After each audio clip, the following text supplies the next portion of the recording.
Good evening, everyone. I'd like to welcome you to the Board of Selectmen's meeting for September 6th, I'm sorry. Mr. Pinio, do we have a need for non-public this evening?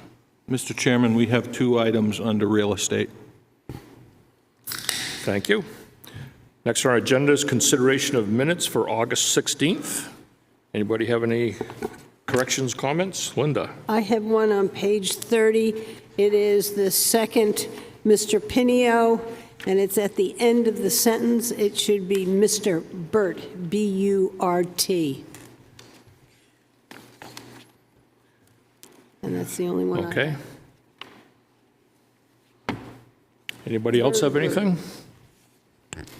Motion to approve as amended. Second. Motion by Luke, seconded by Linda. Any other discussion? All those in favor? Aye. Opposed? Okay. We have some public hearings this evening. The first one, Mr. Pinio informed me that we're going to table. We'd like to table the public hearing regarding the donation of funds from the senior center and meals to the Wolfeboro Parks and Rec. Could I have So moved. Second. Motion by Linda, seconded by Dave, to table that to our next meeting. Any other discussion? All in favor? Aye. Opposed? Okay. Next, the public hearing.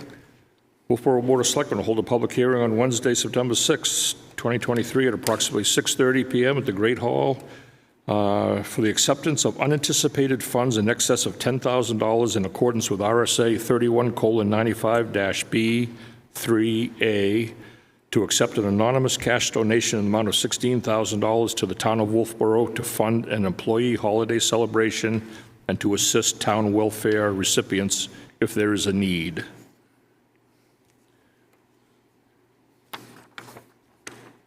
So I'll open, it's pretty much what I just read there, so I'll open the public hearing if anybody has any questions or comments regarding this donation. Seeing none, we'll close the public hearing. Board members, any questions or? I'll make a motion that we accept $16,000 to fund the employees' holiday celebration and to assist town welfare recipients if there is a need. Second. Motion by Linda, seconded by Brian. Any other discussion? Seeing none, all those in favor? Aye. Opposed?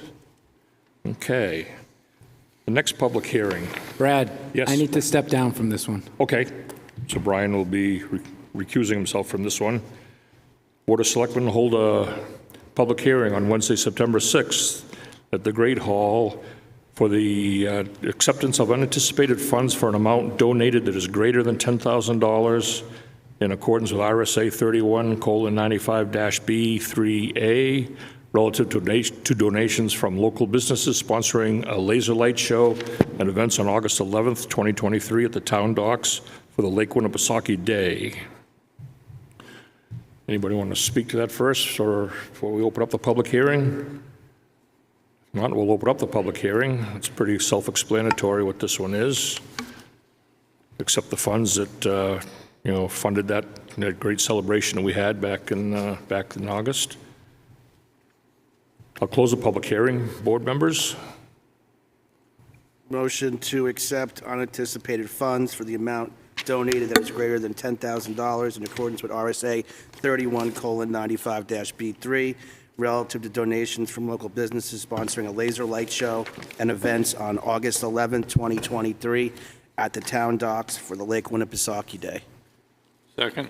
Motion by Luke, seconded by Dave. Any other discussion? Can we read the list? I think we should. Sure. Who gave the money? Taylor Homes, Winnie Paw Station, Clean Cut Construction, J. Clifton Avery, Locotopia, Maxfield Real Estate, Wolfeboro Community Yacht Club, Eastern Propane and Oil, Leoning, McDonald and Roberts, Nancy Hirschberg, Walker and Varney, Brewster Academy, Goodhue Boat, Lewis Property, NH Distributor LLC, Wolfeboro Dock Company LLC, and Mrs. Deshays. Thank you. Is there any other discussion on the motion and second? Seeing none, all those in favor? Aye. Opposed? Okay. The next public hearing we have is, I go to his office.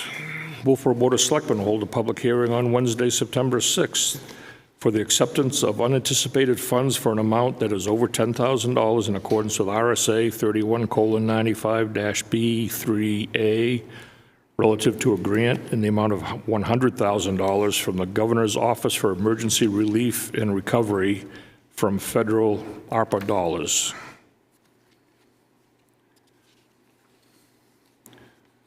So this is a,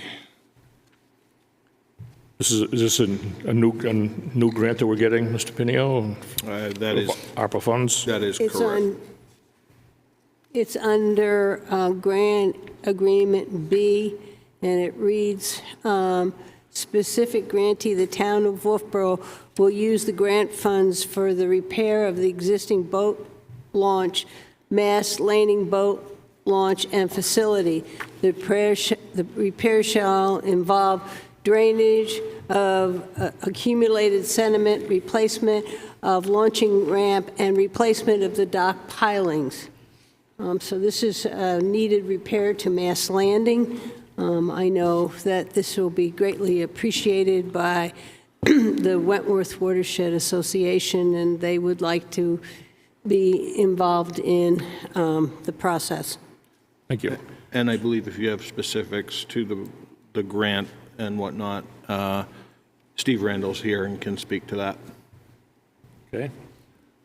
So I'll open up the public hearing. Anybody in the audience have any questions or comments? Seeing none, we'll close the public hearing. Board members, any questions or comments? I'll make a motion to accept a grant in the amount of $100,000 from the Governor's Office for Emergency Relief and Recovery from the federal ARPA dollars, and this one is for Mass Landing. Second. Motion by Linda, seconded by Dave. Any other discussion? All those in favor? Aye. Opposed? Okay, the next one, we're going to, don't need to hear it because that event is happening and there's no need to use the town facility. So that one's all set. So the next public hearing, Wolfeboro Board of Selectmen will hold a public hearing on Wednesday, September 6th in the Great Hall to take public input on using the fire trucks and apparatus capital reserve fund to purchase a used ambulance. Purchases from this fund are authorized by the Board of Selectmen and approved at a public meeting. So a little bit of background information on this one. The establishment of the Capital Reserve Fund outlined that the purpose was for apparatus and equipment. We did receive legal guidance from the town attorney. Basically, he's put this into your laps. There's no significant restrictions related to it. The chief is here to be able to speak on behalf of the proposed program going forward, and for you to be able to solicit input from the citizens as to whether or not you feel that these funds should be used for the purpose of purchasing a used ambulance or two. Okay. Chief, do you want to say anything before I open the public hearing? Might bring up some interest or ponder some questions? Tom Zotti, Fire Chief. I guess not really, other than I'd refer to the memo that I believe you have in your backup material. We would actually request that you consider purchase of two. I provided the backup material that'll hopefully address the questions. What problem that solves for us is, and again, understanding there are a number of moving parts that have to fall into place, obviously, for all this to happen.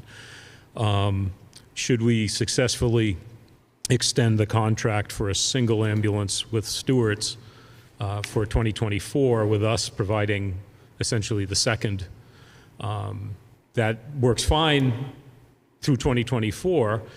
One of the warrant articles that we discussed at the last meeting would be for a lease purchase of a new ambulance.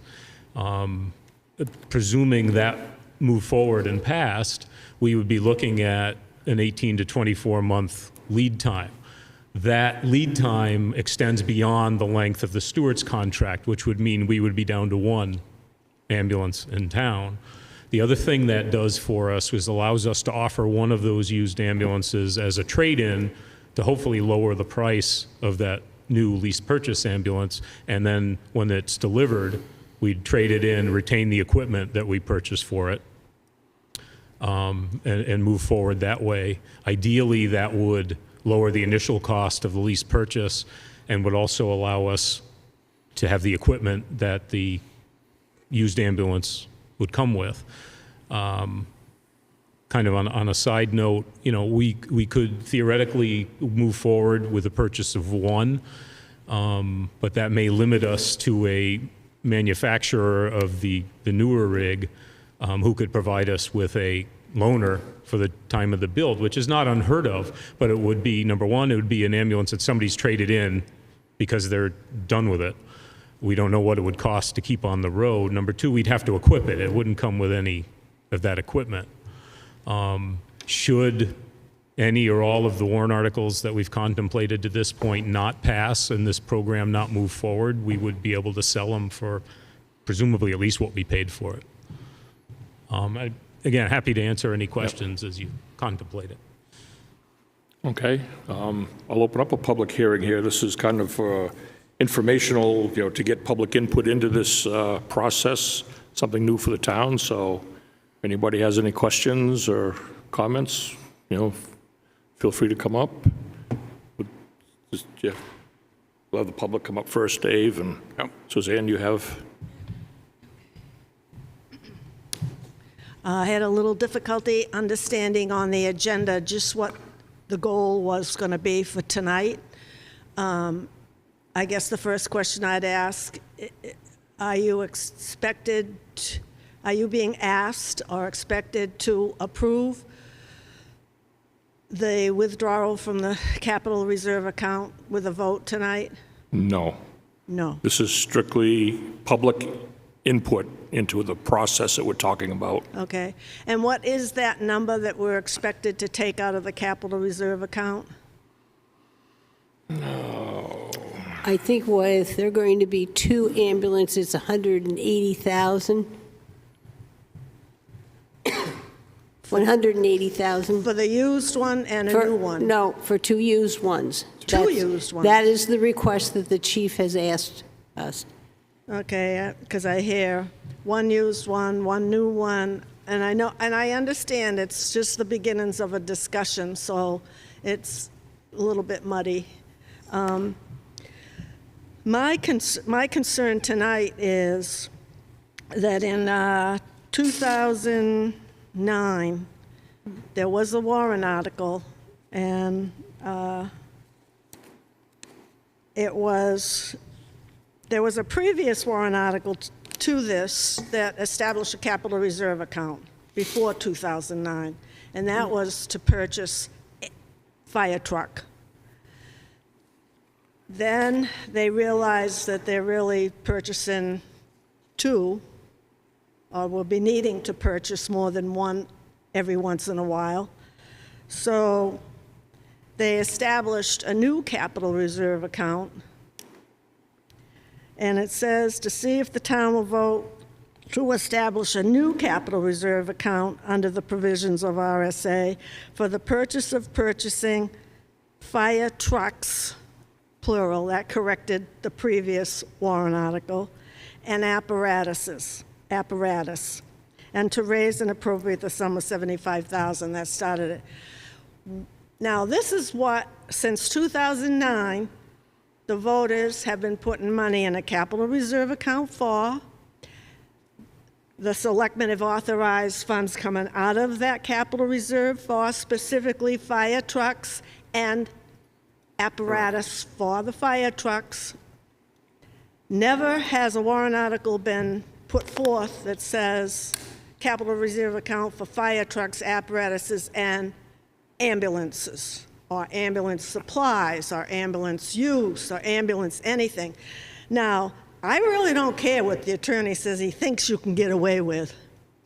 It isn't what you can do, it's what you should do for the voters. And the voters have supported since 2009 this method and have been very generous with the fire department all along. And I totally support the fire department and police department. I never get up and speak against them because they're essential.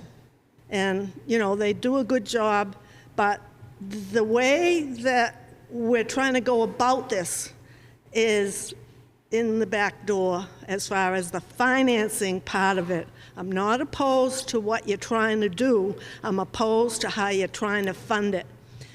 And I'm also opposed to the way the warrant articles are going to be presented or in draft presented. And one is that revolving fund account. That thing is a nightmare. It's always been a nightmare. It's a nightmare for Parks and Recreation. It's a nightmare for the police. It should be a enterprise fund. And then you can't play with the money, and it can be accounted for. So I'm not in favor of taking money out of the capital reserve account for this purpose as written, because of the way it's written.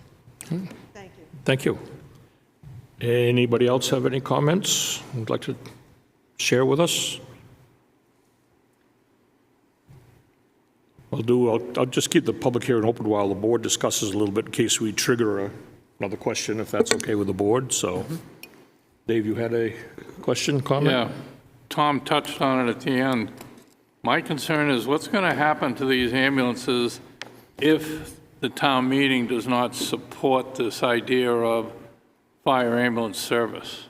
I don't think, doesn't look like we have much of a choice but to get involved. But my concern is, and I think Tom said it, that the ambulances would just be sold, hopefully for what we paid for them. So that answered the question I had Yep. on it. Okay. And the other question was, same as Suzanne, we're not voting tonight to authorize money to be spent for 2 ambulances, Correct. right? Correct. We're just looking at the idea of how we're going to fund this if we move forward. Right. Getting public input on their feelings on it, and Yep. Well, that was my concern, and I have some other concerns, but I think at another date I'll bring them up. okay. Linda? Yeah, first of all, I'm 100% in favor based on the initial figures, which I realize that are very crude. They're, what he said, I think 50 way back on it, so I expect those figures to change, but in the long run, there's no question in my mind that from those figures that the town should be running its ambulance service. I'm with Suzanne. I cannot use the capital reserve fund for fire trucks and apparatus for an ambulance. In no way ever had there been any discussion. I know we can manipulate apparatus all we want, but I think an ambulance is something very different.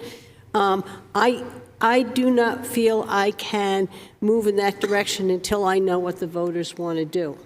And I had a conversation with Jim, and I'd like to know whether we could find out from the company whether we can hold them, put a down payment on, do some kind of lease to hold that ambulance until we get to that March meeting and get the vote and then move ahead. So that's where I am. I'm in support of transitioning over, but I feel that we have won the support of the voters because we've been open and honest and transparent when we ask for things, and I don't believe using this fund for an ambulance would be that way. Thank you. Luke, do you have something, or Brian? Yeah, I'm in agreement with Suzanne and Linda, and we do have options from Stewart's now with either 1 year or 2 year, or 1 ambulance or 2 ambulance for 2024. So I think we have a little bit of time that we don't need to pull the trigger on 2 used ambulances right now. Maybe we can get a town vote to acquire one used ambulance, use Stewart's for 2024 for 2 ambulances, and then segue in and make this a 2-year transition, something that we ease ourselves into. As long as Stewart's is willing to support us, and I think, Luke, you'll agree with this, because you were wondering if Stewart's would stay with us until we can figure this out. So I think it's something that we should, a slow transition to a fire-based system, I think is a good process. I'd like to ask the chief if he's if he thinks that we could hold off on, with the ambulance company that you're currently pursuing there in Guilford, would they entertain something to make this work so that we could get it to town meeting? I have reached out. I believe they're on vacation, and as soon as he checks his phone, I'm sure he'll call me, but as of right now, I don't have that answer. Okay. My gut tells me possibly, but at some point, they want to shut down and move on. I think I'm pretty much in line with comments that have been said here, too. We definitely need more information on how, the ins and outs, what our revenue stream would be. And being that Stewart's is willing to work with us for 2024, that would give us a time to get through town meeting, get a vote from the public, from the voters, and see what their appetite is, what their thoughts are, if they'd go along with this or not, and then move forward with the purchases. And if, like Linda said, if we can find a way to have them agree to hold one for us with some type of a down payment or an agreement or something like that, would be ideal. But my gut tells me I think there's going to be some available even after the March town meeting with what's going on with the private ambulance business right now. So that's kind of my thoughts on it. Here's a very, very unusual idea, and I probably shouldn't go out of the box too much, but I do. If we had these 2 ambulances, would Stewart staff them?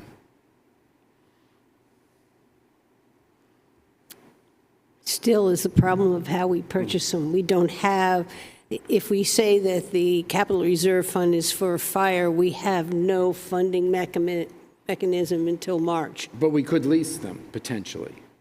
Well, that's what we're seeing, if we can, and how much they'd be leased, and whether we have authority anywhere to still lease them. But I wonder if we leased them, it ties them up, and if Stewart's could help us initially by staffing them, and I don't know the legalities of it, it's just something that I was kicking around in my head, then that, again, gives us time while we have the 2 under lease agreement, and they're being used instead of just sitting idle, and we can still go for a warrant article to purchase them and to continue moving to a fire-based system.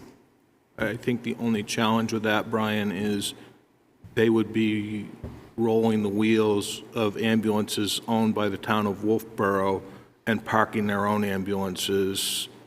I don't think they would be I don't know. up for that idea. Yeah, I don't know. I'm not up for that. If I might, there's also, obviously I hadn't researched that specifically, but there are also licensing concerns from the state where the vehicles have to be inspected and licensed to us. What, as a practical matter, that may introduce in terms of questions or concerns by having employees of another organization operate those on a regular basis might be problematic. Yeah. Anyone in the public have any other questions or comments?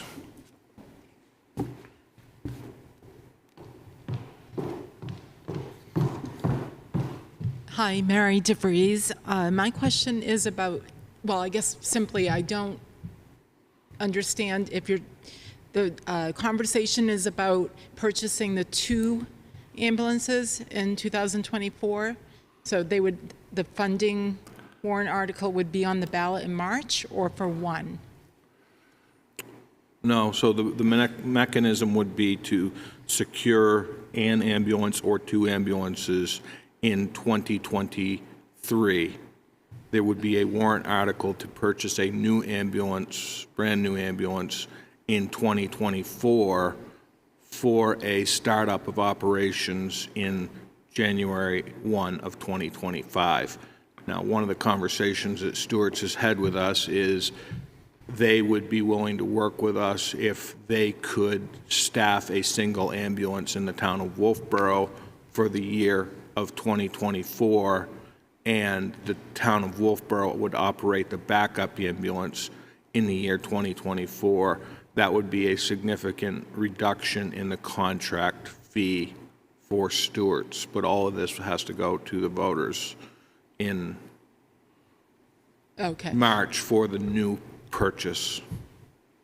Thank you for clarifying that. I guess just speaking as an individual, it seems like we want to speed up the process as much as possible to have everything in place, because even if, or maybe it's not even if, but say Stewart's is continuing to provide the services through 2024, we don't want the town to be left, not ready to go by the end of that year, fully providing full services for the community. Right. But thank you. Yep.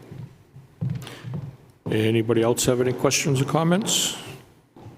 I have one comment. We didn't get a lot of public out here to give us any input, so it's kind of hard when you have only one or two people giving us input. So it seems to me that a lot of people don't even have this on their radar.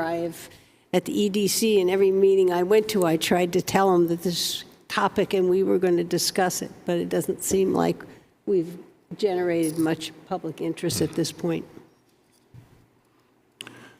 So would you be suggesting that we possibly hold another one of these? Maybe people listening and say, oh darn, I wish I'd known about I to come. Maybe they'd come to our next meeting or something along that line? I wasn't making that comment. I was just pointing out the fact that we don't have a lot of people here. Right. It's hard for us to get the message out.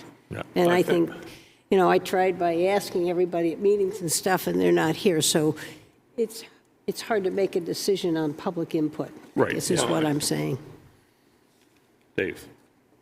I think we might get a little more input too when people start realizing the amount of money that's going to have to be spent to put this thing into our budgets. And I mean, when you look at some of the numbers that we have that, haven't been put out there yet, the millions of dollars it's going to cost to run this as a fire rescue department, separate from the fire department or as part of it, we're looking at some pretty sizable numbers. And I don't think people realize that yet. I think that what we've told them is Stewart's is going to be going by the end of next year, so we got to do something. Whether we do it ourselves, or whether by then there may be an ambulance service or companies around that will do that. But the amount of money it's going to take to do this, to me, is pretty high.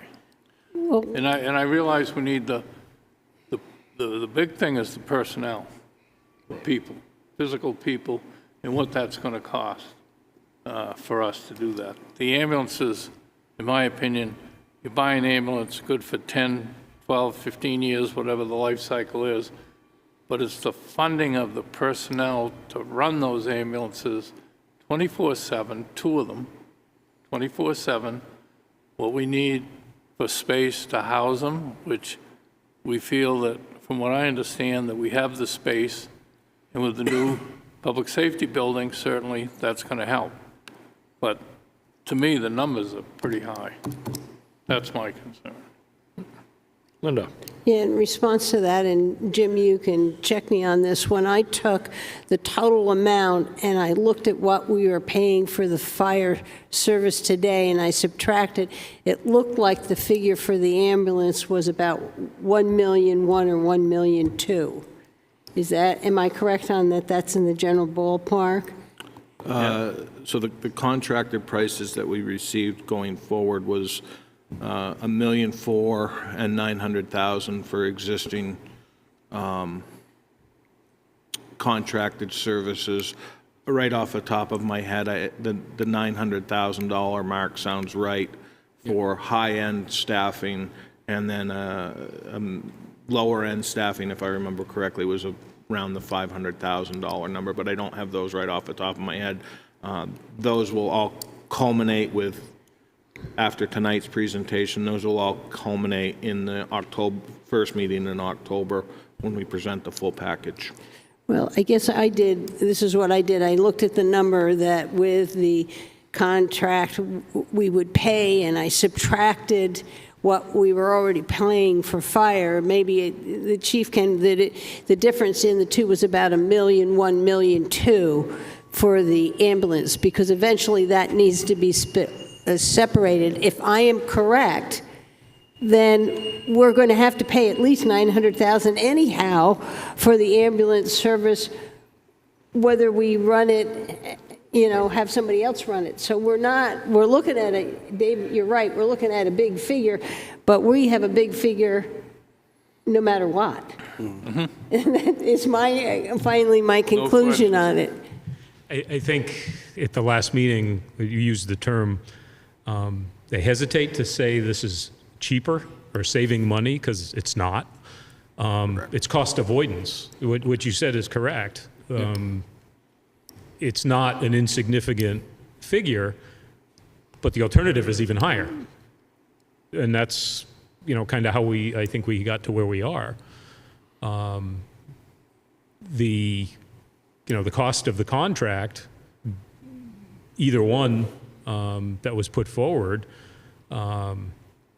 is a known, obviously. The cost of the proposals that we're putting forth are a known. We're giving our best estimates in terms of revenue. What we can't lose sight of, I think, as well, is that for that additional cost, we are collecting revenue to offset it, not completely, obviously, but to put a dent in it. But yeah, we've kind of batted around the term cost avoidance, because it's certainly not less expensive. We're not going to be spending less money next year than we are this year, but the alternative is even more. And I think you're right. And when those numbers are batted around in the media and so forth a little more, I think there'll be more interest generated. Well, that's what I'm saying. If we have those numbers out there, we're going to, I think, generate more questions from the public. I mean, I have questions, and I have some ideas how to supplement some of this. But, until we get there, Yeah. the numbers are a little scary to me. But, And I know we have some of our current people on the ambulance contract working on getting some more numbers together, more information. that's what I'm saying. We need so more we can, information to be put out there. Right. Luke? So my view on this whole thing, and I've been thinking about it a lot, is especially with the fact that we now, those stewards would potentially step up at an additional cost and maybe staff 2 ambulances for us next year if we needed it. The way I'm leaning is that give the department all the time they need. What I would do, if it was me, if it was me alone, I would do the 2 years I'd do the 2 ambulances with stewards. I'd also go before the voters with the Warren article and say, we want to buy 2 ambulances from Guilford. We want to get those here. We want to get them ready. We also want to order a new ambulance. That way, and then in 2024, if Stewart's is staffing 2 ambulances and we get one of those ambulances right up and running, Wolfeboro can also step in with a 3rd ambulance here and there and get their feet wet on it. By 2025, you'd have two ambulances if the Warren article was approved that were used, a 3rd ambulance on order that's going to take 24 months to get.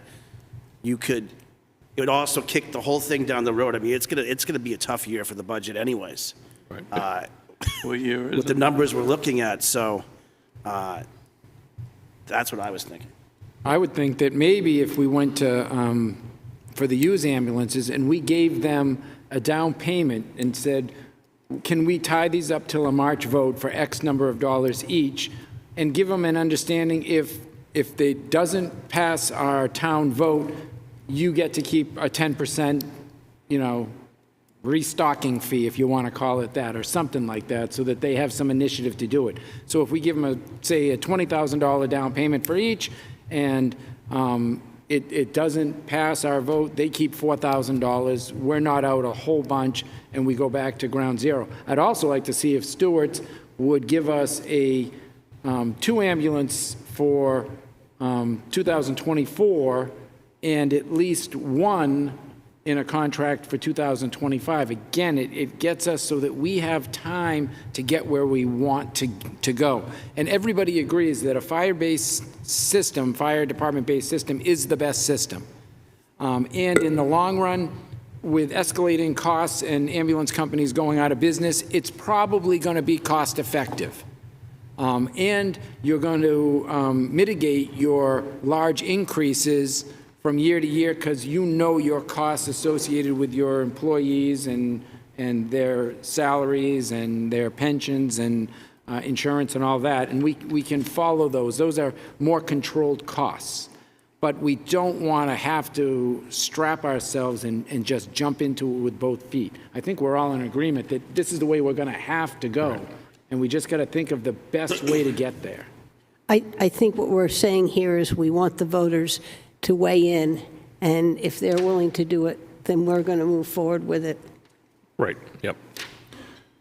Any other public comments still open?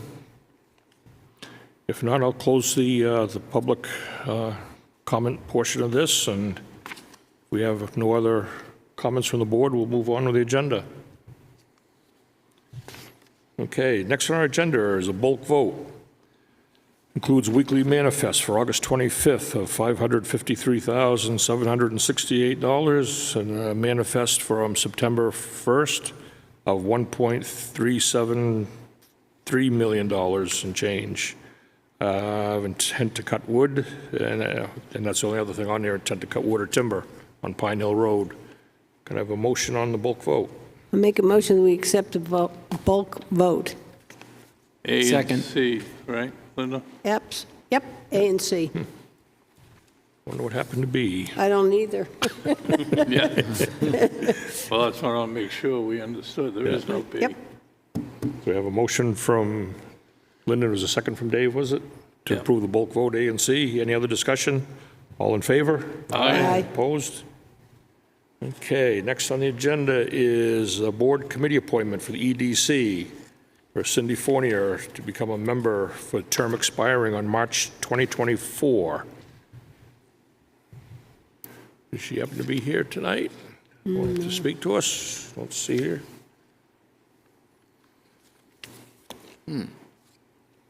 Board members, I believe she's coming in to replace Jennifer French. Jennifer French is resigned. Resigned, and she's in this, and Cindy's an alternate now, will become a full member to finish out the term. I'll make Go ahead, Dave. a motion, we approve Cindy Fournier, be appointed to the Economic Development Committee with a term expiring March 31st, 2024. Second. Motion by Dave, seconded by Luke. Any other discussion? All in favor? Aye. Opposed? Okay, new business. Wolfeboro Cross Country Ski Association, snow making expansion. So I was contacted last week to be advised that the Wolfeboro Cross Country Ski Association has raised the funds to be able to move forward with their snowmaking expansion. They are here this evening to speak on its behalf, and they, in the memo to you, there is a proposed schedule with a timeline, and just for your information, this was based on Phase 1 of the project only, not Phase 1 and 2. Ed's here to speak on its behalf and answer any questions that you may have to gain permission to move forward with this project. We will have to schedule a public hearing to accept the funds, but this will at least give them the authority to move forward before we hold the public hearing to schedule or to accept the funds.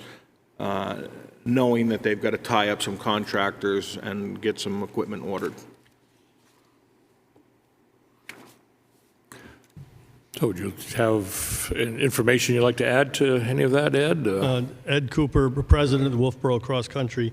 We are pleasantly surprised to have raised just enough nickels and dimes to cover the snowmaking installation for this year. We did not see that coming, but it's good news. I need to add, Mr. Zadi, that it's hard to follow life and death issues with recreation. The success at Abenaki in all facets and all seasons has been growing nicely. It's a big asset for the town, year-round commerce and winter recreation and winter commerce and business in town, as well as service to the youth of the area. We intend to, with your approval, to install to purchase pipes and have the town purchase pipes and install the pipes during the month of November, and be well out of the way in the base area there for the alpine operation of the hill in a timely start. So this town will, as we succeed, this town will have snowmaking both alpine and Nordic, a significant achievement for a small town. That's very good. Board members have any questions for Ed?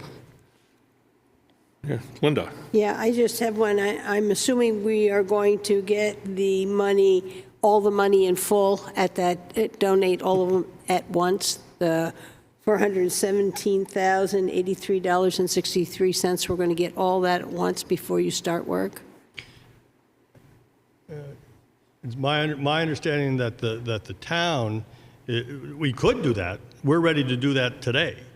But it's my understanding that as the contractors invoice us with interim invoices along the way, that the town, Jim, am I correct, is covering those, and then we will reimburse the town at the time of the town's choosing. Yeah, it would make sense for me to, once we receive an invoice, to let the Cross Country Ski Association know so they can provide us those funds. But the public hearing would accept all funds up to that $400 and something thousand level. I think the question it actually is, do you actually have all the money, or is it in pledges that you're waiting for? That's the question, because we want to make sure that it is all there before the project starts and finishes. We have emailed bank statements to I have those to the documents. town manager, Yeah, well, we don't showing adequate account levels. Okay, to that's cover it. great. That's great. We just don't have them. Without pledges. Yeah. Yes. And you all guys always do a great job. It's just something that we want the folks okay. at home to know that you guys are doing the right thing. We're working on it. Yes. Nate Nichols, I got to put on a different hat. I'm the vice president of the Abenaki Outing Club. We oversee the Abenaki ski team. This year, we're also starting a youth Nordic team. We've hired a coach. We hope to get a bunch of participants for that. So any extended snowmaking, anytime we can extend the season would be awesome. We're working closely with Nordic Skier to bring that program back to the community for the kids. So Excellent. Great. Nice. Excellent. Thank you very much for that. Any other questions for Ed and stuff? So we'll get a public hearing scheduled, and then from that point, the other thing we have got to move forward, and included it in here, I believe, the updated operating agreement between the town and the Cross Country Ski Association. But Jim, would this allow the contractor to purchase pipe now? Yes. Yeah. Thank you. thank you. Sure. Jim Knupp, I'm one of the directors on the Cross Country Ski Association, and I think we would be remiss without, and not where we are today in this fundraising, without mentioning one individual that's no longer with us, and that's Spencer Jackson. He worked tirelessly for many years to get us to this point. And our biggest regret as a committee is that he won't be here to see it come to fruition. But I can tell you categorically that we wouldn't be here in front of you now if it weren't for his hard work and for his generosity. Yeah. Thank you. Thank you. Okay, next on our agenda is an appointment with Josephine Amatucci. I don't see her here tonight. So next, Public Works Capital Reserve funding under $100,000. So Steve Randall's here this evening. We're just looking to get some clarification going forward regarding capital improvement, capital reserve fund.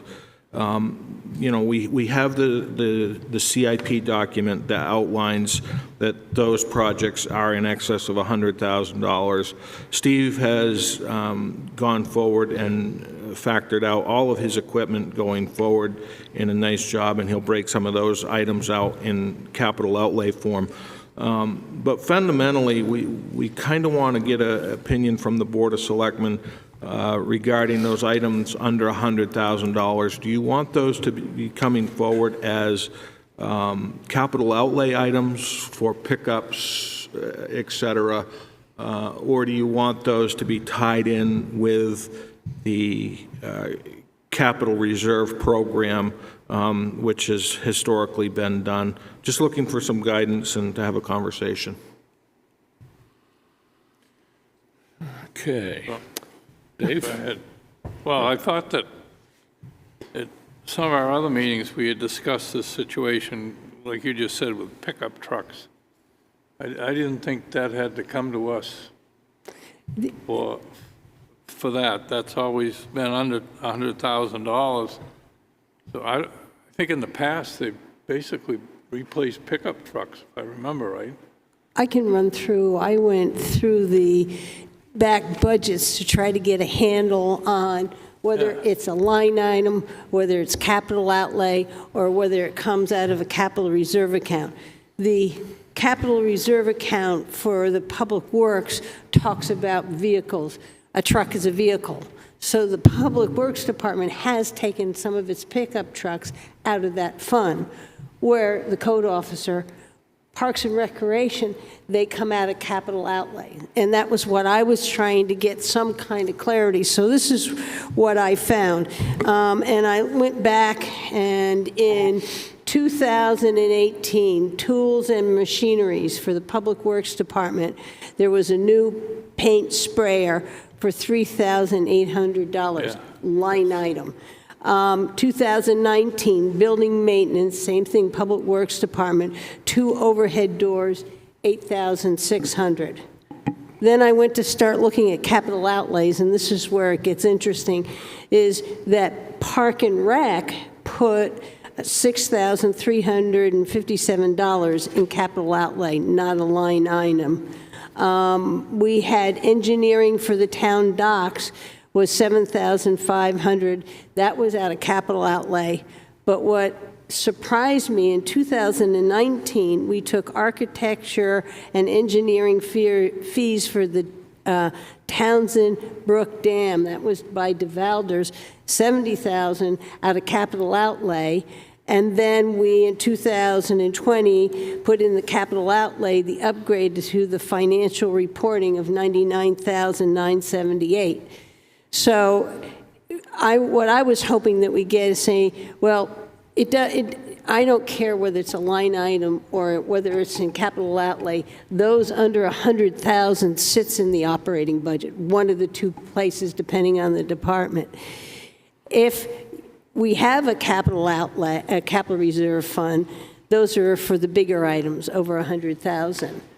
And if we want an item over $100,000, it usually needs to be a warrant article, and it'll be a capital, a CIP item.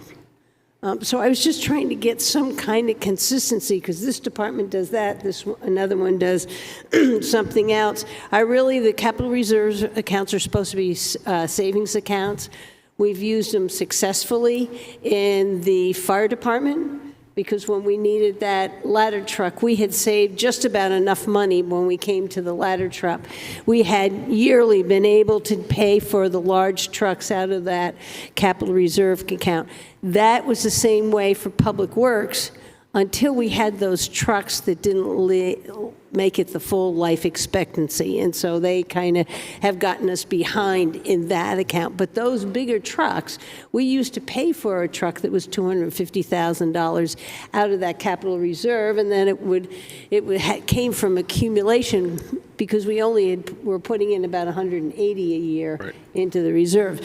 So I kind of see those capital reserve accounts as savings accounts for those big items that would take a big spike in the tax rate. So that's what I was trying. What I didn't want us to get into is putting a certain amount in a capital reserve account and then taking that same amount all out in the same year. So, and it was just me trying to sort out and make sure we all agreed on it. Yeah, a capital reserve account is a savings account, not a checking account. You don't deposit and then just write right out of it. Also, it would be nice if we had a spreadsheet that showed all the vehicles, when the anticipated life expectancy of them are. I know it's hard to understand. Okay. And I know it's hard to understand the exact dollar values because things are escalating, but it is something that, and I think that we're at a time right now where a lot of our vehicles have come to their life expectancy in a group, which has not been historic. Things have been spread out. So I feel for you because you received a stable of vehicles that have a lot of swaybacks. And I would say that fund, at least since I've been here, specific to Public Works, it's actually, we've been using just about as much as we've been putting in, so we've been defeating the process a little bit, I think, so. Yeah, I'm kind of in agreement. In my mind, I've always pictured that, the capital reserve account would be for purchases over the $100,000 mark.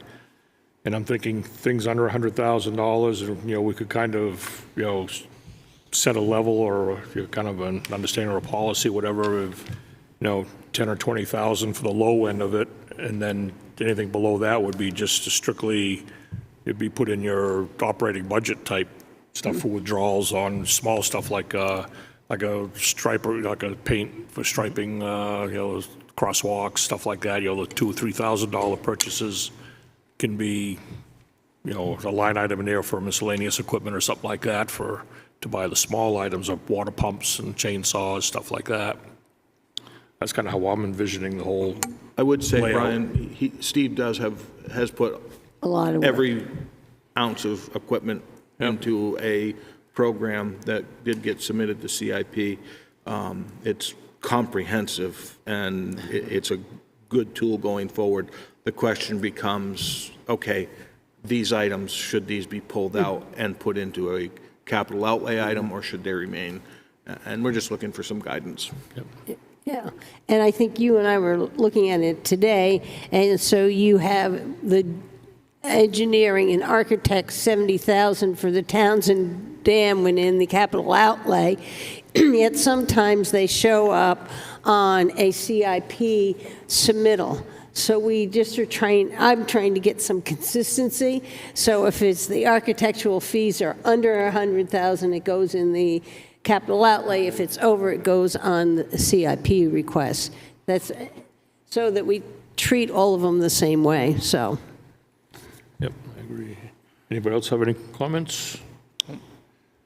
That kind of answers some of your questions, Steve, or you still out? Kinda. Kind of. So obviously I'll do whatever you guys would like. How I came up with this metric as it is, as Jim said, I did a full, complete inventory of what we had. What is not on here is the chainsaws and the pole saws and the smaller items. Those, I agree, I have even in this year, are in the operating budget. I've used somewhat of a $10,000 line. Under 10,000 to me is operating budget. Over 10,000, I did capital outlay. Until it came with this stuff like this.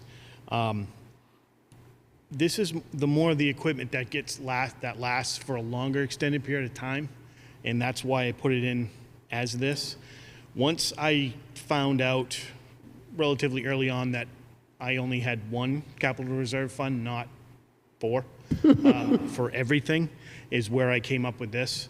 So as far as pickups, or let's say if you look at the line, I have a line that says bank for when we have to replace things at the solid waste department, or we have to replace Ben's big lift that costs $125, so that we can put a little bit of that away every year.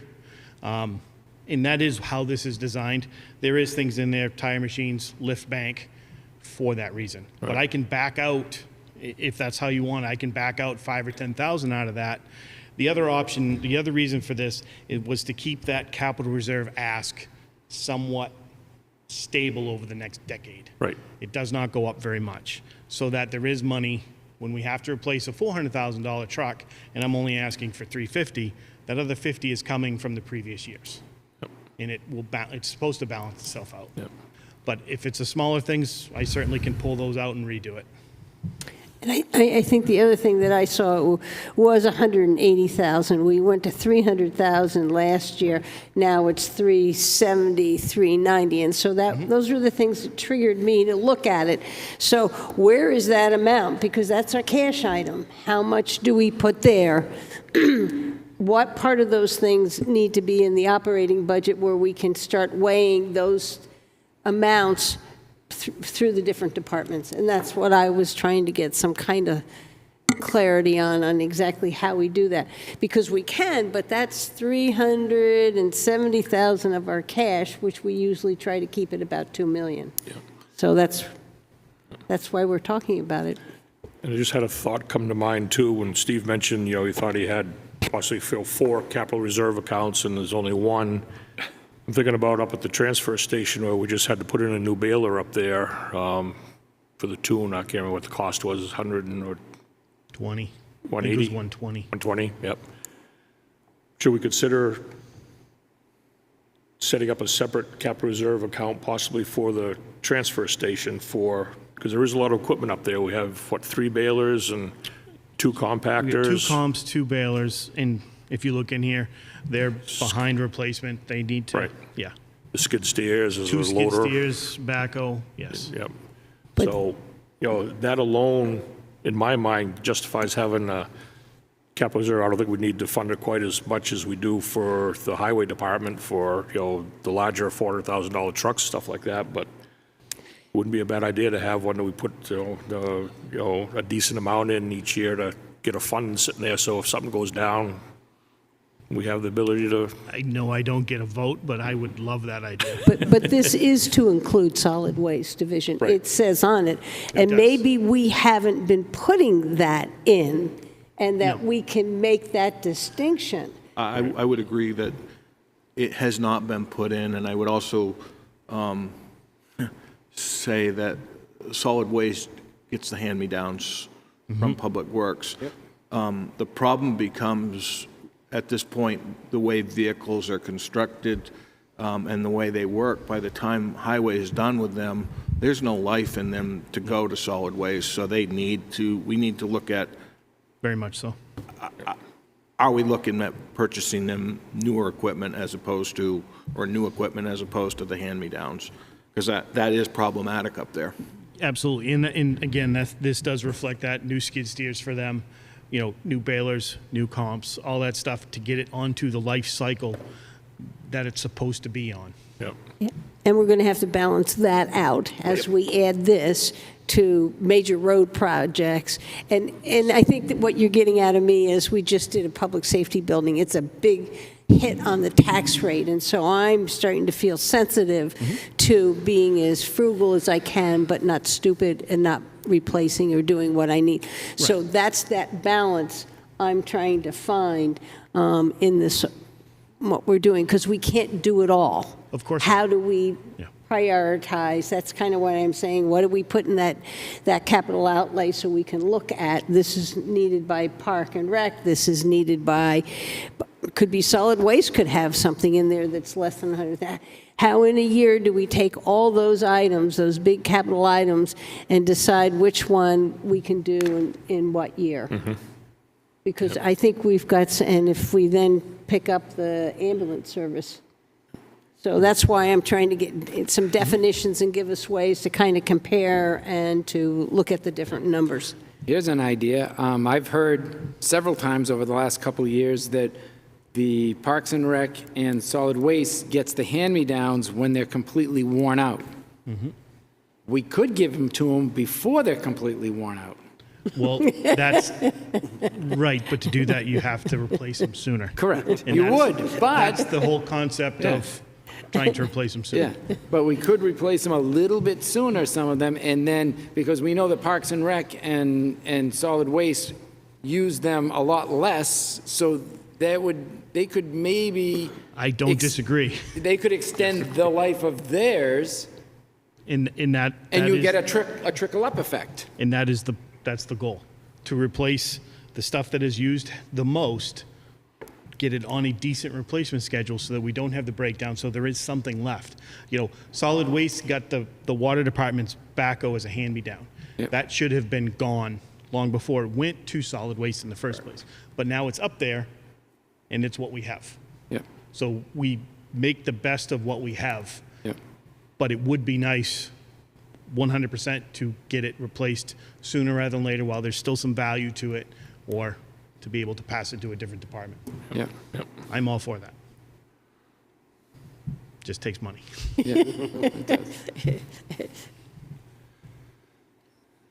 So we kind of have a good idea what we're, 100,000 over, capital reserve, 100,000 down to, I don't know, what you're using 10,000 now for Yeah, I capital outlay. just arbitrarily picked 10,000. Yep. Sounds So we good. can, certainly, I can revise this to anything under, between that 10 to 100. We can do it as capital outlay, no problem. Yep. And then I will redo the whole matrix so that over the next decade, that will be reflected Yep. accordingly. Yep.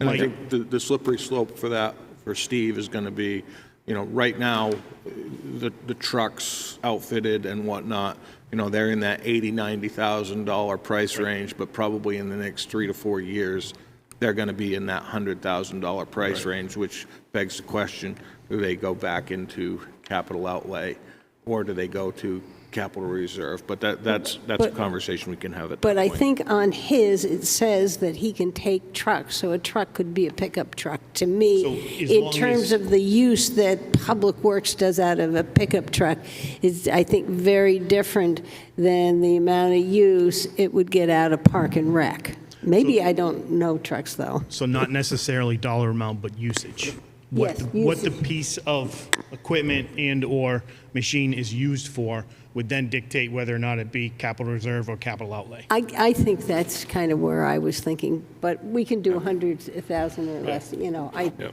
I just would like us to be consistent in it, that's my real. Yep, no, I agree. So my next question to that would be, is take my lift bank, for example, to replace the $125,000 lift that I want to ask in over the next 2 or 3 years to get the money for that. How would we do that then? Do I put that extra money into capital reserve so it is there in 3 years when we have to do the purchase? Or just ask for $75,000 a year to put to that under capital outlay? Whatever. To me, it should be, Yeah, I think, Steve, that is a capital project, so we would take, and if you're anticipating in 3 years replacement, then you factor it out over the next 3 years, like. and put it into capital reserve. I Yes, think so. Yeah. yeah, because I that's, just want- the just wanna the make end sure. price is over the, because you're going to have to do that a lot. Correct. For the bigger, Right. you're not going to put 250 for a truck, you're going to put it in a certain amount and count it in 100%. for certain years. But Okay. your $18,000 tire changer will do as a capital outlay. Capital outlay. Yep. Okay.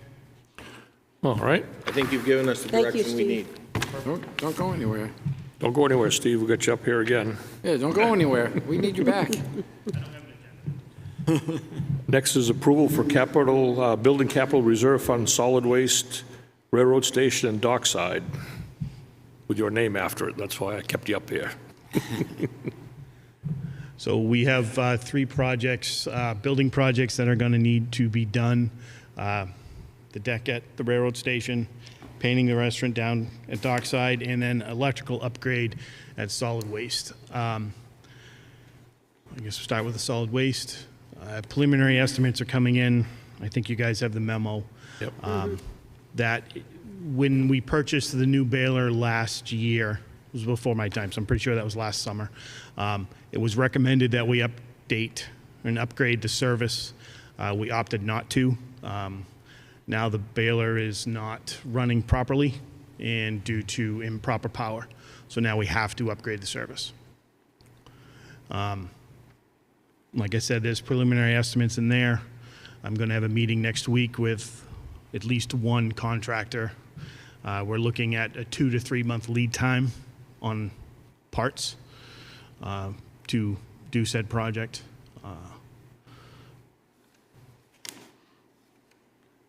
That's for the electric upgrade? Yeah. Yep. Yep. We have in that account $140,563.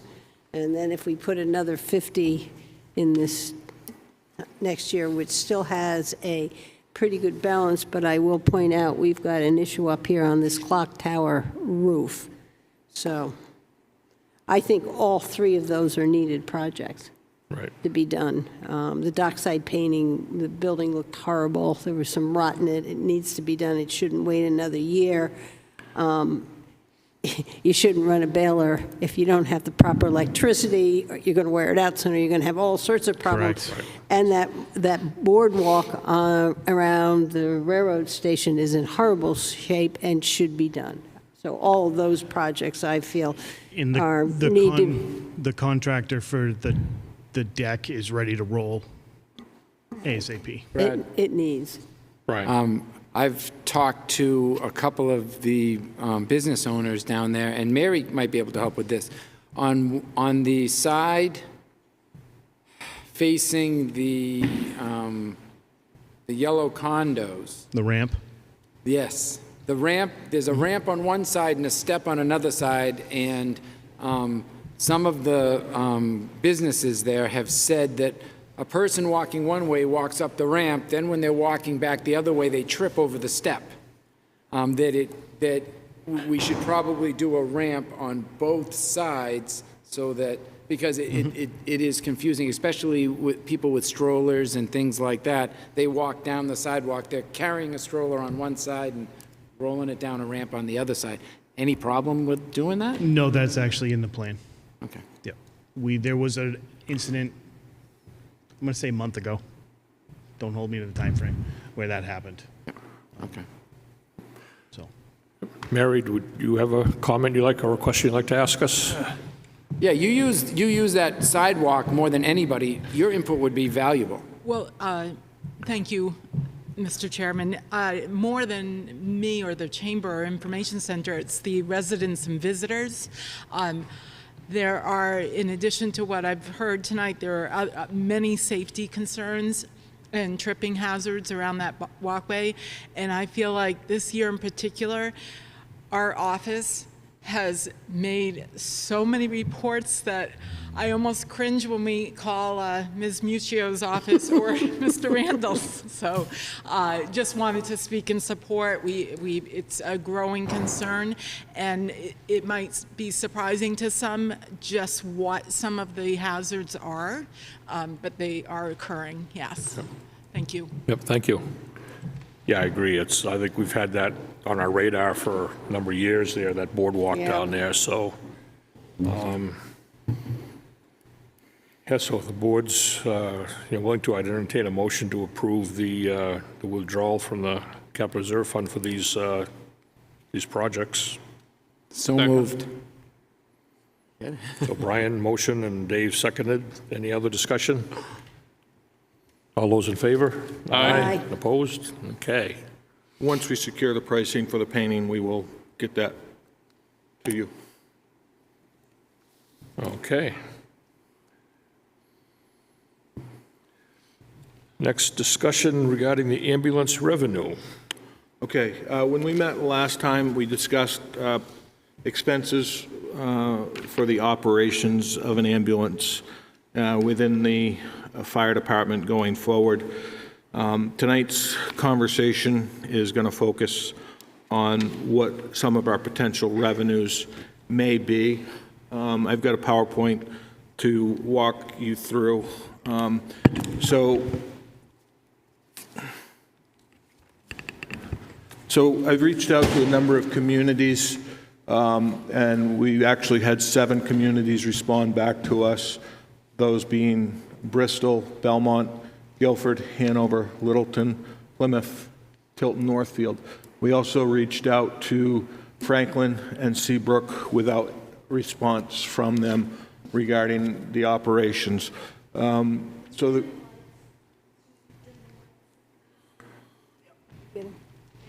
off the blowers while you're there, too. So I'm sure the question's going to be asked, why have we picked these communities? So we pulled some data from the state of New Hampshire Employment Security Community Profiles. If we take the per capita income of those communities and average those, the town of Wolfeboro is 111% of those communities. You take the total housing units, again, average those, the town of Wolfeboro is 126% of those communities. Square miles, including water, averaged out compared to Wolfeboro, we're at 145% of those communities.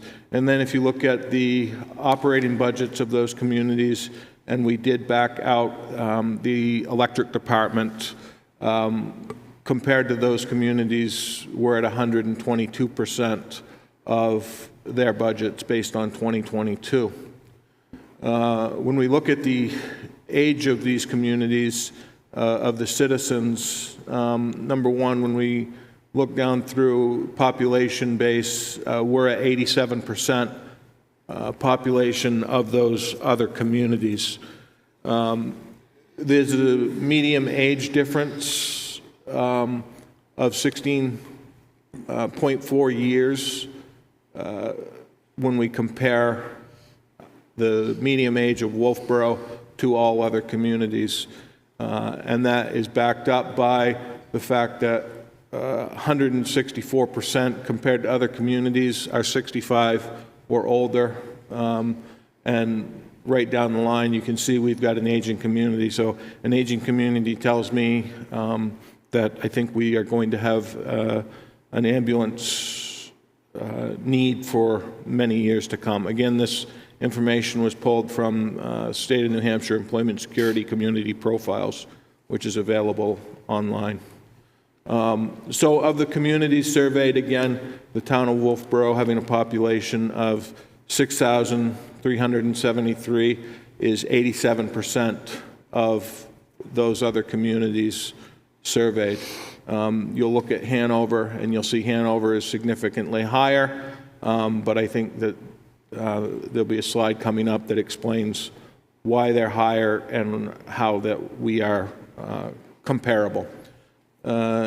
So again, the median age, looking at it, our median age is 57.3, which is 16.4 years greater than the other communities surveyed. Again, Hanover, if you look at their median age, it's 22.8, which should explain why they have a significant number of higher residents than what Wolfeboro does. And this paints that picture. When you look at it, it's the college students in Hanover that are at about 3,500 students. So that brings them closely in line to our year-round population. So how did we go about our methodology for estimating our revenue projections? I want to start off by saying we are actually having a third party, MRI, is doing a rate analysis to provide us with what they believe we would be able to create for ambulance revenue moving forward. The hopes are that that will substantiate our numbers to give us greater credibility as we move forward with our program. So of the 7 communities surveyed, We did a comparison of departments based on incidents over a 2-year period. EMS calls for service compared to Wolfeboro, EMS transports compared to Wolfeboro, and transport revenue generated by those communities. From that, we created a comparison of 4 very similar communities based on transport numbers to glean an estimated revenue, and then we took the average of all 7 to get a average revenue and projection based on a 2-year run rate.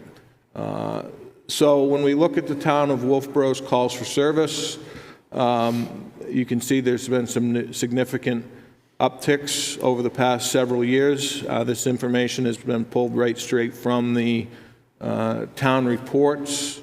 And as you can see, during the years 2020 and 2021, the years of COVID, the numbers seem to drop, and I think the chief would attest they're on track to surpass last year's call for service numbers at this point.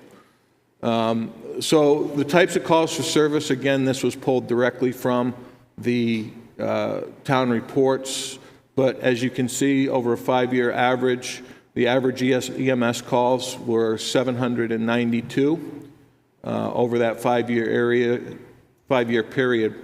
Over that time frame, it represents a 23% increase in EMS calls from 2016 to 2022, and 57% of all the department's incidents are EMS based.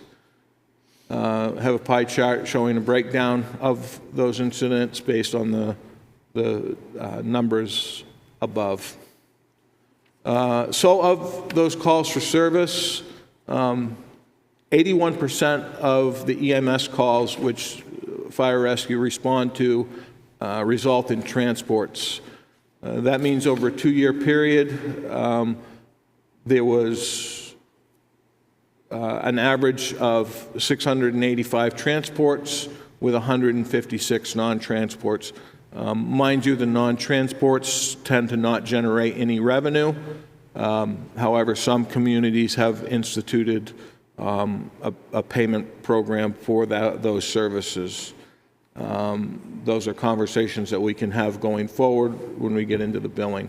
So over a 2-year period, there has been a total of 2,927, or 57% of their calls for service are EMS, 1,369 transports, and 46.8% of all calls for service are ambulance transports.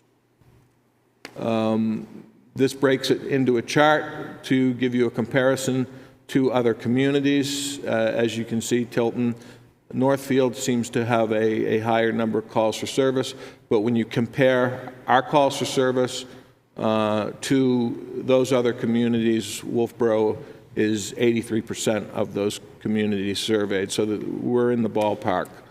As far as transports over a 2-year period, as you can see, that 684.5 over a 2-year period, we're 88% of all the communities surveyed, but several of those communities fall right in the range of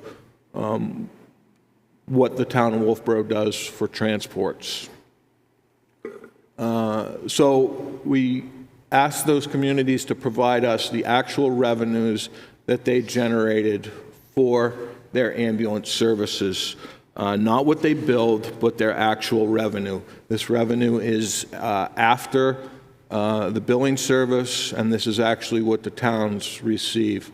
So a 2-year average of the communities is $377,189. When we take that and compare it to what we believe the potential could be going forward for Wolfeboro, if you look at the chart to the right, we took all of those revenues created by those communities, we averaged them out, and we know that Wolfeboro had 88% of the transports that the communities had.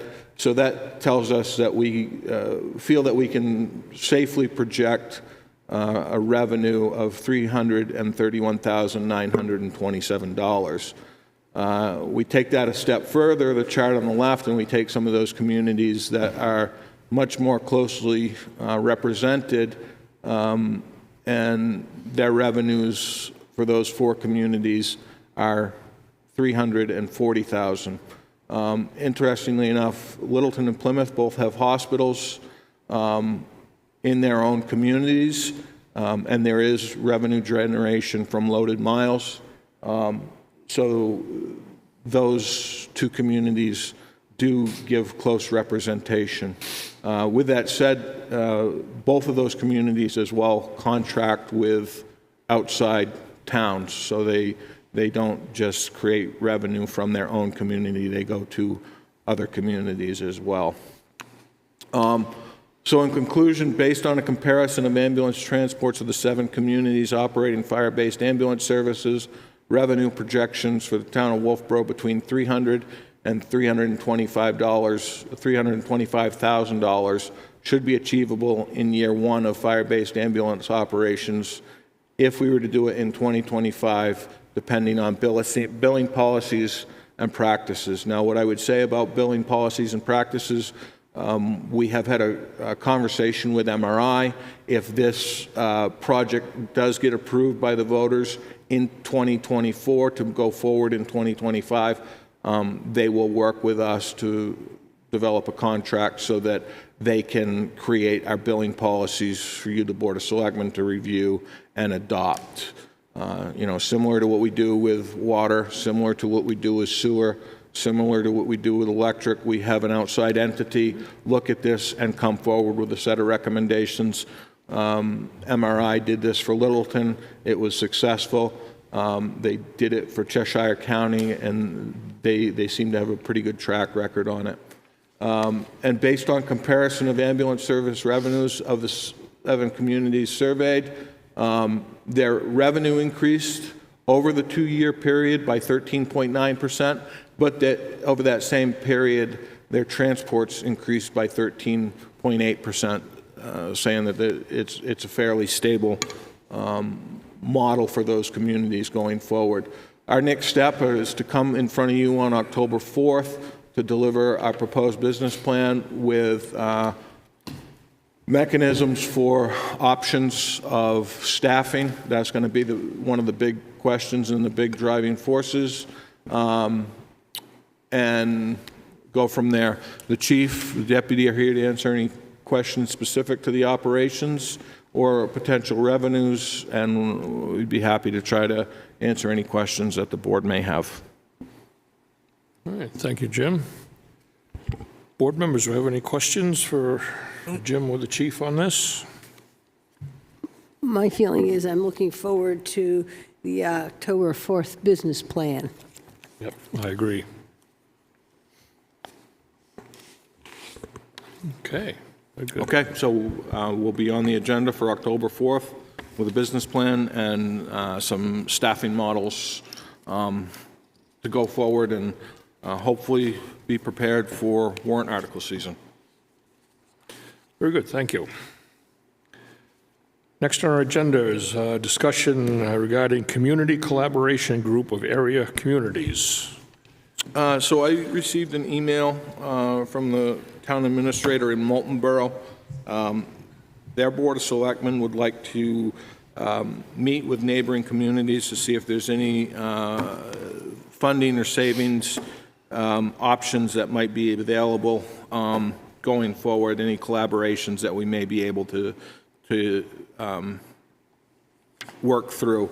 I don't have a meeting date as of yet, but wanted to bring this to the board's attention, and I know of one person who's expressed interest in it from the board, and I assume he'll mention that tonight, but I'm curious as to who may be interested from the board. I did one with Moulton Borough and Tufton Borough. We had a milfoil joint board, which worked very well. I was on another one where they were looking at whether we could purchase things together, and one of their big issues was electricity, which meant we really didn't fit in. I'm more than willing to be another one on that since I've done the other ones. I think it all depends upon what they're interested in. Yeah, I think I agree. It definitely can't hurt to sit down and have conversations with our neighbors. You know, there might be some advantages, you know, might not, but we don't know until we sit down and talk with them. And you know, we can take away just what would be good for the town here. So, Yep. I'd So be Linda's expressed support. interest. Anybody else? I've been involved in that before as well. I'd be interested in it. I did it, I think, my first term, I think we did something over in Molten Borough, like 3 or 4 meetings. It was good. I think you and I think they're probably very interested in our electric rates. I have a feeling that's what the last one was. But I'd be happy to go too, if you know, whoever, yeah. So what I'll do is I will confirm with Molten Borough tomorrow that the board isn't, we have board members who are interested. And if if the full board wants to go, I see no issue with it. It's just we have to notice it. Yep. Sounds good. Okay, I will work on that and get back to you. Okay, next is a discussion on the 2024 budget review schedule. Oh, boy. Oh boy, that's coming up. I know. All right, here comes the food. We get to play in the big book again. So looking it over, I think it all, you know, looks good like it does every year. Pretty much. Just who's going to bring what? Yeah, right. What am I going to buy? I'll take the 16th. I'll take the 10th. Okay. Luke, I'll take the 12th. wait a minute. Linda, what date did you say? I took the 10th. 10th? Brian took the 12th.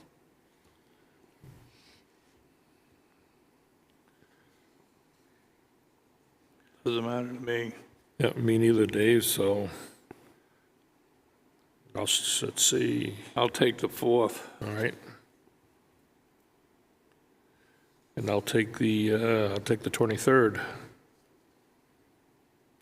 I'll take the 26th. Well, is the 4th, isn't that our regular meeting, or are we just going to meet on those two first? That one? Am I correct? We're going to go from that into a regular meeting on the 4th? That's correct. Yeah. What was that? Repeat that, Linda? The 4th is going to be, we go from the budget meeting right into a Board of Selectmen's meeting. Yeah, we just start a half hour early. So we're going to need a hearty meal, Dave. For what, the 4th? Yeah, it's going to be a long meeting. Welfare and agencies? We'll have a full house. Yeah, well, we're going to have a regular meeting night afterwards, too, so that's on a regular meeting night. We need a good meal that day. Yeah, so we'll be hungry. We'll need a hearty That's why meal. nobody grabbed that one, huh? I saw that Okay. right away, scratch that Yeah. one. All right, Okay, so that covers the dates there. I'll fill you up anyway. And we'll play the 30th by ear? Yeah, Yeah. yep. Thank you. Okay.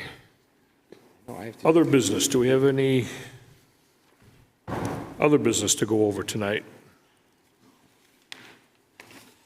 I have just a quick question for Jim. One is, how's the sidewalk committee coming?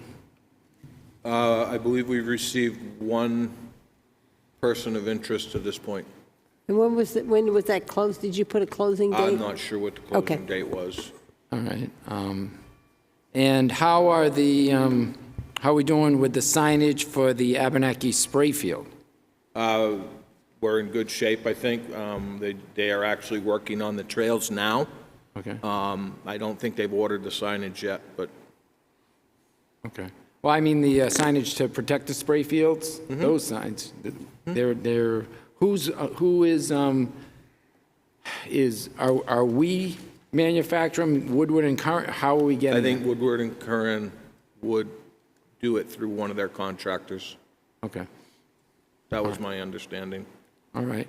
Another one is, me personally, I believe that the police commission should post the report, the MRI report, on the goings-on in our police department with a link where, on their site or wherever, where it can be viewed by the public. It's already been, a link of it has already been put out on In-Depth New Hampshire. It's hit all our Facebook pages in town. Stories have been on WMUR, and I think for full transparency that I think that somehow we should make it available to the general public. That's just my opinion. Yeah, I think, talked about a little bit that, in my opinion, the police commission would be the ones that should be responsible for putting it on a website, on their website, or making it available to the public. I don't think it's in our purview to request it or put it on our website if they ask us to. That's something we could talk to them about at that time, but I think it's in their ball, the court, ball's in their court to handle it and do it, the way it should be done or the way they see fit to do it, so. Yep. But I think, they could be asked that, who are the guys, the liaisons there to, mention to them that getting requests, a lot of people interested, so, see if they'd put it up on their website.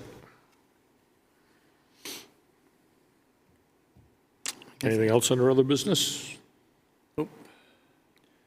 Okay, committee reports. We'll start down with Brian. Let's see here. We had, I alternated for CIP.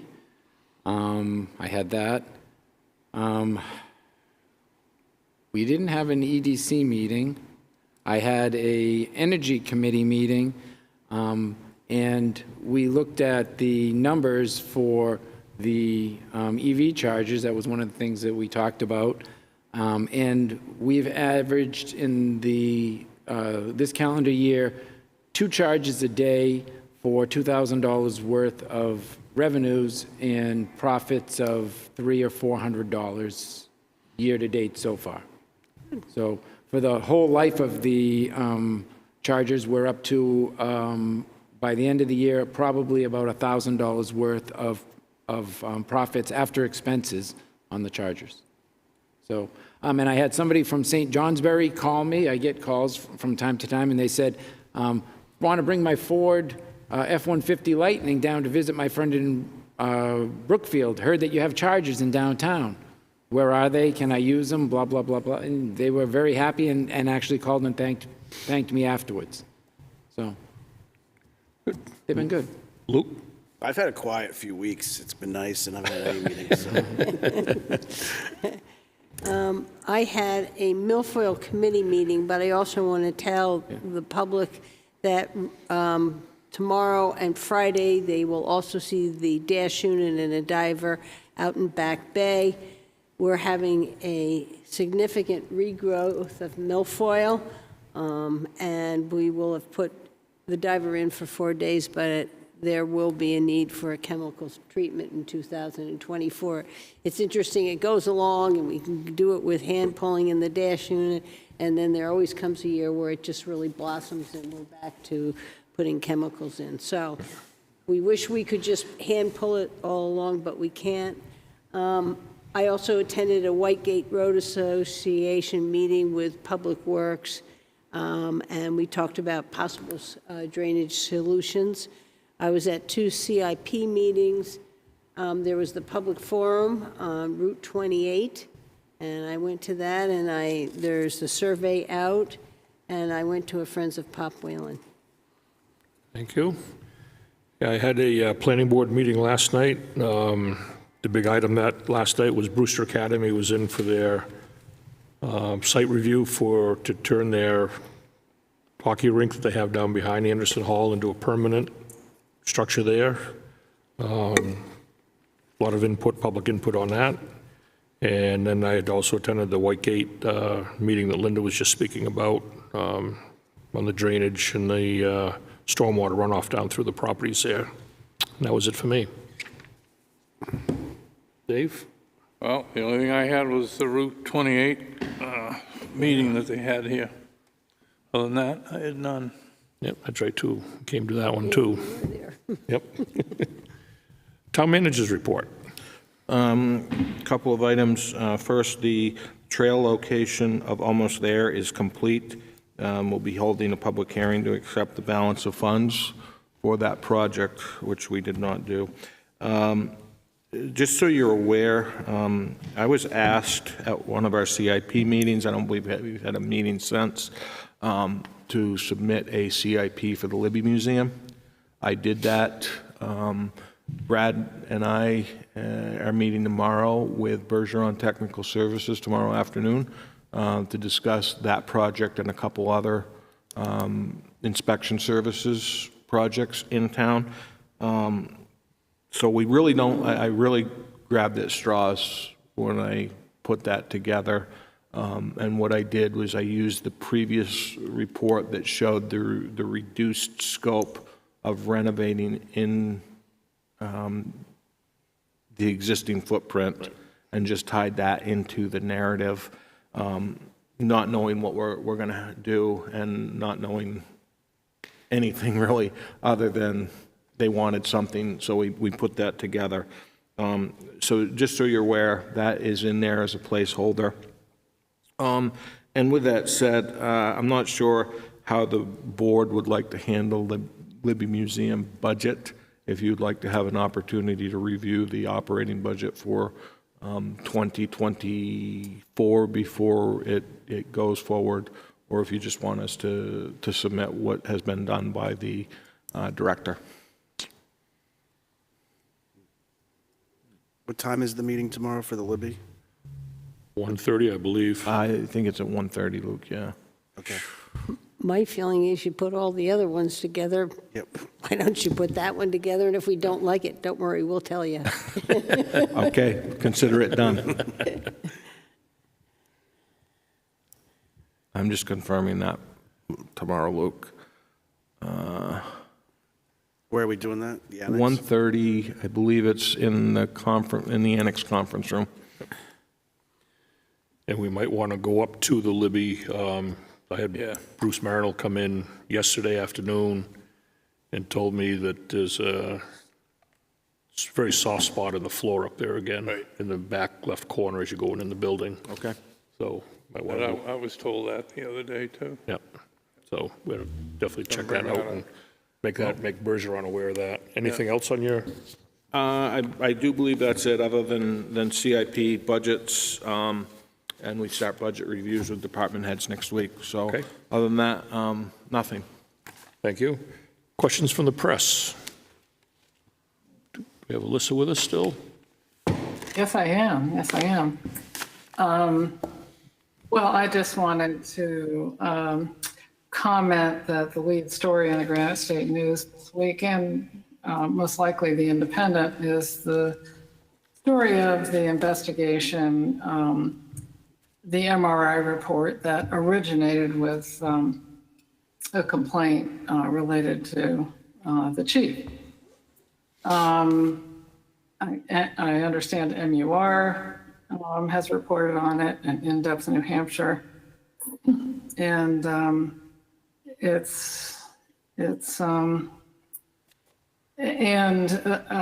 as I think it was Linda said, there is a link to, or Brian said there is a link to the entire report on In-Depth New Hampshire. I would just say that there's a lot in there, and the police commission says they will have some answers, further down the road, but there's a lot to digest with that report. I would also comment that the DOT meeting, I think, was very important, and there are people, I understand, on Facebook who are thinking this is something new that the DOT is springing on us, and It definitely is not. And one of the residents noted that there were only about 80 surveys that have come in so far. So I'd just like to give a pitch to the public to visit the town website, and you have it on there, and people can just click to participate. And the DOT is looking for that participation to get that feedback to help in decisions about what to do next. But that was also quite a comprehensive meeting. Some good work being done. So thank you. All right. Thank you, Alyssa. Public input. Do we have anybody in the audience who would like to come up and make any comments? And we're all good? All right. I would entertain a motion to go into non-public then. So moved. Second. Motion by Luke, seconded by Linda. All in favor? Aye. Aye, yes. Thank you, everybody.